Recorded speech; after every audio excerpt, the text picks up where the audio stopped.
Ayaw ko ng droga. Ayaw ko ng kidnapper. Ayaw ko ng hold-upper. Ayaw ko ng snatcher. Lumayas kayong mga pangit na kriminal. Kaya kung ayaw ninyong minto at patuloy pa rin ang karahasan, pabarilin ko kayo.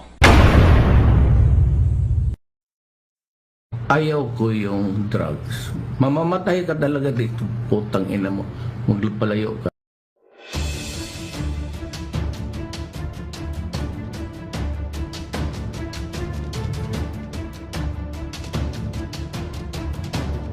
Daang milyong piso na halaga ng sabu ang nasaktan ng PNP Anti-Illegal Drugs Group sa bypass operation dito sa Ayala, Alabang.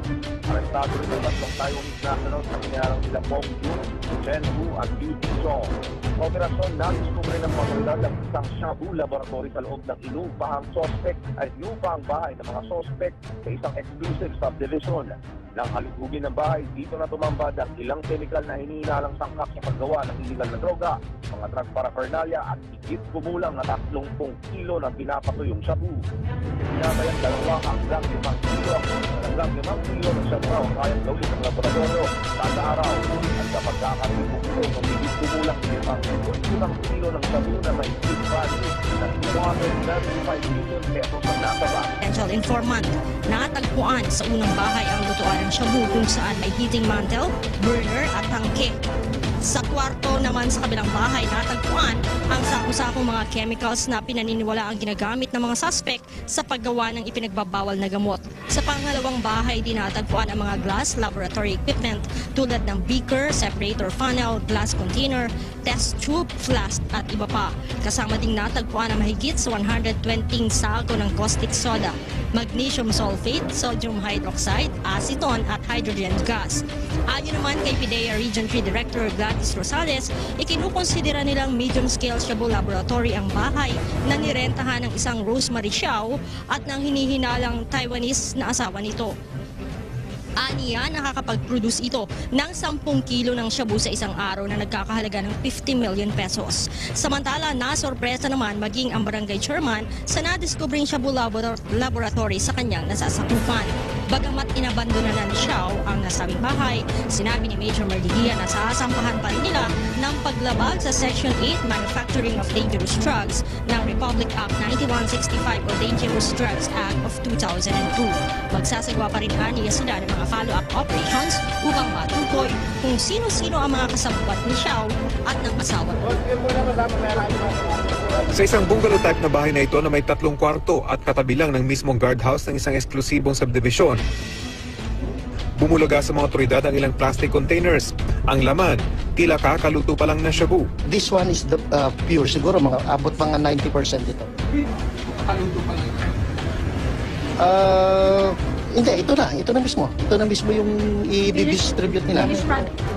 2 Taiwanese din ang nahuli sa raid na pinangunahan mismo ni bagong talagang PIDEA Director General Isidro La Peña. Ayon sa raiding team, ito ang kauna-unang ng pagkakataon na sumama ang mismong PIDEA Director General sa actual na raid.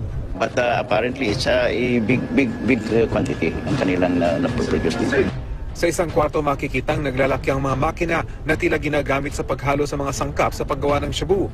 Sako-sako rin ang mga raw chemical materials na nakita sa iba pang kwarto. Isa sa ilalim muna sa documentation at inventaryo ang mga shabu na nakumpiska pero tiyak kumanong daan-daang milyong piso ang halaga ng mga ito. Bukod sa bahay na ito sa Pamplona, Las Piñas, isa pang tila warehouse naman ang sabay na sinalakay sa Parañaque kung saan dito hinihinalang iniimbak ang mga ginagawang shabu.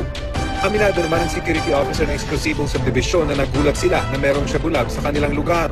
Wala naman to silang namomonitor na kakaiba sa bahay na ito. Ang akala lang daw nila, pamilya lang ng Taiwanese ang nakatera dito.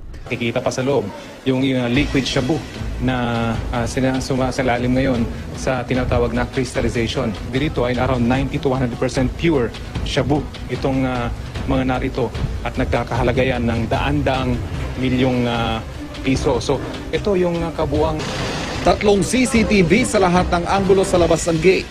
Mga barbed wire na nakapulupot sa mataas sa pader. 3 buwan na raw tinitiktikan ng PNP Anti-Illegal Drugs Group at PIDEA Region 3 ang bahay na ito sa Timog Park, Angeles City, Pampanga.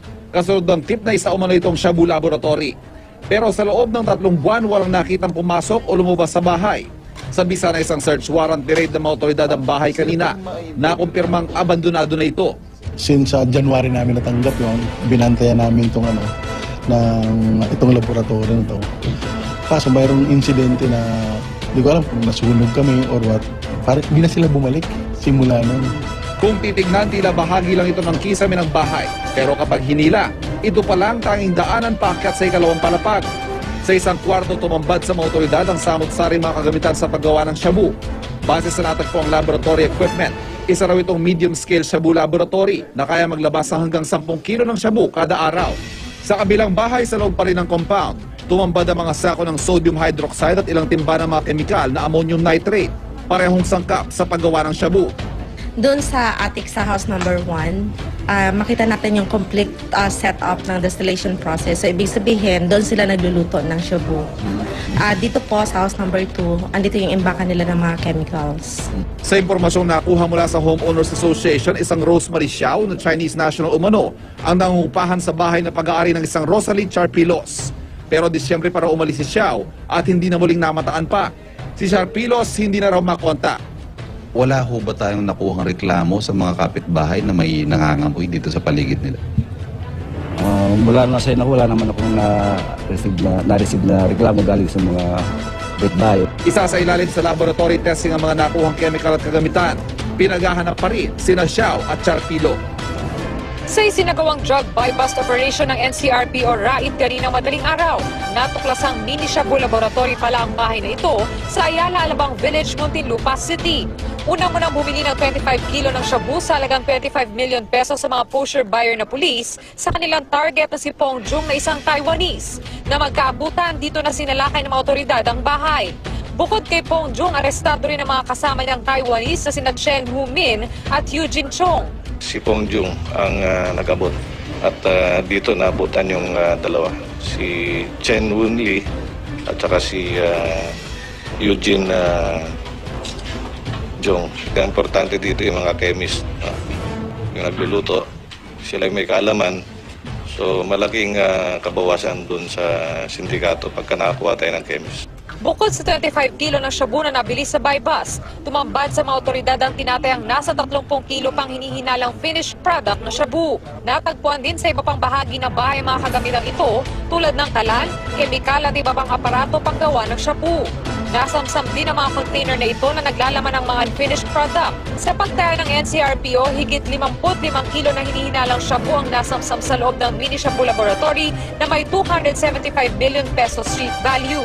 Posible raw na taktika ng mga sindikato na magtayo ng laboratorio sa mga lugar na hindi basta-basta napapasok tulad ng exclusive village na ito. May mga pera, so pwede sila mag-rent ng mga magandang lugar, bahay, para hindi ma-disclose yung kanilang operation. Yung coordination, cooperation at ng bawat barangay at ng bawat security management, lalo na pagka mga ganitong lugar na mahirap pasukin, napaka-importante. Agad dinala sa crime laboratory ang lahat ng mga nakuha sa mini shabu lab upang masuri ang iba pang chemical na naroon. Ikinulong naman sa Camp Bagong Diwa ang 3 Taiwanese na maharap sa kasong paglabag sa RA 9165 o Comprehensive Dangerous Drugs Act of 2002. Isang anti-drug operation ang isinagawa ng pinagsanib puwersa ng Philippine Drug Enforcement Agency o PDEA at Philippine National Police Anti-Illegal Drug Group o AIDG sa Bulacan kahapon. Isang buy-bust operation ang isinagawa sa Barangay Santa Clara, Santa Maria, Bulacan. Nagpanggap na buyer ang ilang ahente ng PDEA at nang maiabot na sa mga suspect ang marked money, ay agad na kinorner ang 3 individual sa loob ng kotse ng mga ito. Nahuli ang 3 sa mga ito, ngunit nakatakas ang driver ng kotse. Nakuha sa mga suspect ang 12 kilo ng shabu. Initially, nagkaroon tayo ng bypass operation kung saan nakakuha tayo ng 2 kilos at nagkaroon ng follow-up naka-recover pa tayo ng 10 kilos dito sa sasakyan. Nakahuli tayo ng 3 suspects. Ngayon, meron mga kasamahan ito na nakatakboy. Tinugis ng mga otoridad ang driver ng kotse at nahuli ito sa isang apartment sa loob pa rin ng naturang barangay kasamang 3 iba pang individual. Dito natuklasan ng mga otoridad na ginawa palang tila isang shabu lab ang naturang apartment. Sa loob ng kwarto nito, tumambad ang nagkalat na pinatutuyong shabu Bukod pa ang 3 bag na puno ng kilo-kilong shabu na itinago sa loob ng kabinet. Sa kabuuan, nasa 70 kilos ng shabu ang nasabat ng PDEA. Kada kilo nito'y nagkakahalaga naman ng 5 milyong piso o tinatayang nasa 350 milyong piso. Binaybas natin 2 kilos, tapos nakakuha tayo ng 10 kilos sa sasakyan, and then 57.5 kilos itong nakuha natin dito. Total of 69.5 kilos, mga 350 million pesos. Yeah, may involved na Chinese. Oo, hindi ordinaryong grupo to kasi hahawa ka ng ganito kalaking volume ng droga eh. Todo tanggi naman ang may-ari ng apartment at ng mga suspect na may kinalaman sila sa mga droga na nakuha sa apartment.